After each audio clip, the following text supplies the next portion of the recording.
Hey there, Simon here from AQ Outdoors and welcome to our online Whitewater Kayak Skills video series.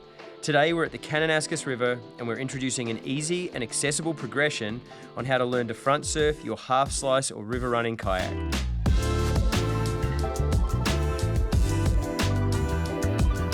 Please note, this progression does work with a playboat, though the performance features of the two styles of kayaks are a bit different. So please take that into account if you're using a playboat. As with all our progressions, we like to break it down in a fairly granular way, and that will start in flat water, move to an eddy line, and then we'll finally get onto the wave at the end. If you're not into the flat water part, just check the comments below, use the index, and you can skip ahead to a later chapter. But we do encourage you to do these formative steps, as they do really help in the overall progression of this skill. For this progression, we're going to assume that you're comfortable in a half slice or river running kayak, have a semi-reliable roll, and have probably tried a little bit of surfing here and there on your own. As far as ideal learning locations go for this progression, we're going to need a couple of things. One is a medium-sized eddy with a fairly defined eddy line, and then a smooth, relatively small surf wave with a nice long trough that will make this progression as easy as possible.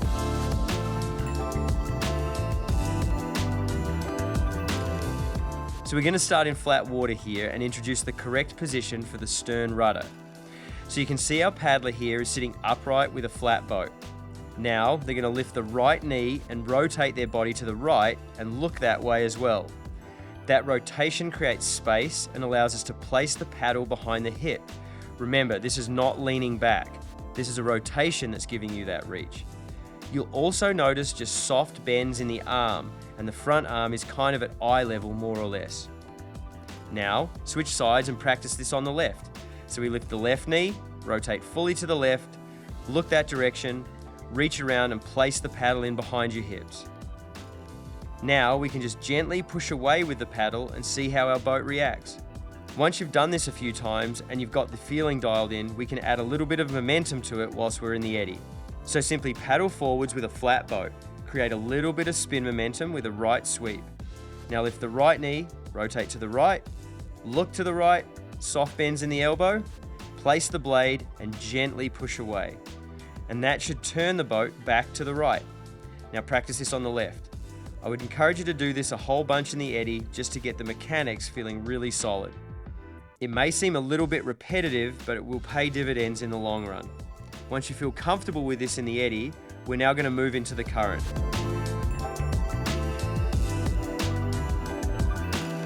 We basically want the current to be the same speed as the wave you're planning to surf. This will create a realistic and relevant training location. So we're now going to use the current to create the spin momentum for us rather than the sweep. So we head out as though we're doing a ferry glide. We allow the current to turn the boat gently downstream. As this is happening, we lift our upstream knee, rotate our body and head in that direction, plant the stern rudder, push away and build pressure on the back of the blade. This will turn the boat back the way you came towards the eddy. We're now going to rinse and repeat this a whole bunch on both sides so that you can do it with good form, ensuring there's soft bends in the elbow, the front hand is high, the body is rotated, and the boat comfortably on edge.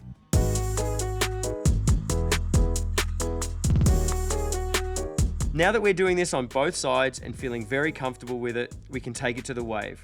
The wave we're using here is a nice friendly one with a long trough like we mentioned. So we're not worried about the nose curling or going underwater, and we can focus on the mechanics of the surf. With these smaller green waves, I tend to find it easier to approach from below with an aggressive ferry angle rather than to drop down from above and having to kind of scramble to catch the wave. So that's what we're going to do right here.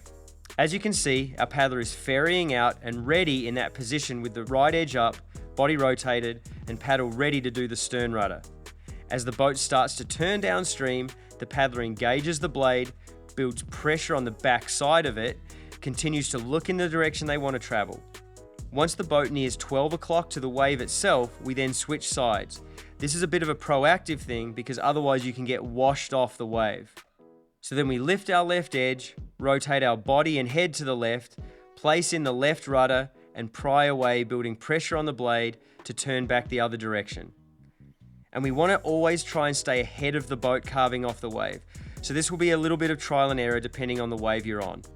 The key things we are focusing on here is having a controlled ferry angle as we enter the wave, really rotating our body and head in the direction we want to turn the boat, and ensuring that the edge is up at the same time and that the rudder is placed behind our hip.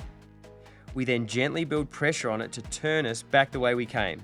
This needs to be proactive, so before we feel the boat getting out of control on us, we are switching sides, lifting the opposing edge, rotating the other way, and gently prying the opposite direction to keep us in control. Some of the problems we see people having when trying to execute the surf are coming onto the wave with too much cross-current angle and just getting blown off the wave. Instead of doing a stern rudder, people do a reverse sweep at the hip, and that simply pulls the boat off the wave downstream. Incorrect edging or body rotation, which either catches the stern or catches the edge and the paddler feels instability or flips. Or, without body rotation, the boat doesn't turn effectively, and so the paddler tends to get flushed off the wave. Low hand position in the stern rudder is a lot less stable and provides a lot less power. And the last one is letting the boat get away from the paddler on the turn. You have to be proactive, so before you feel like you need to change sides, and that will keep you in front of it rather than getting blown off the wave.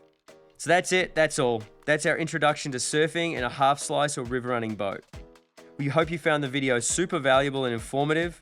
It's going to help you get better at surfing on your local wave. And if you have any questions, comments, or anecdotal feedback, we'd love to see them in the comments below, and we'll get right back to you to answer any of those questions. For more information, you can also check us out at aqoutdoors.com.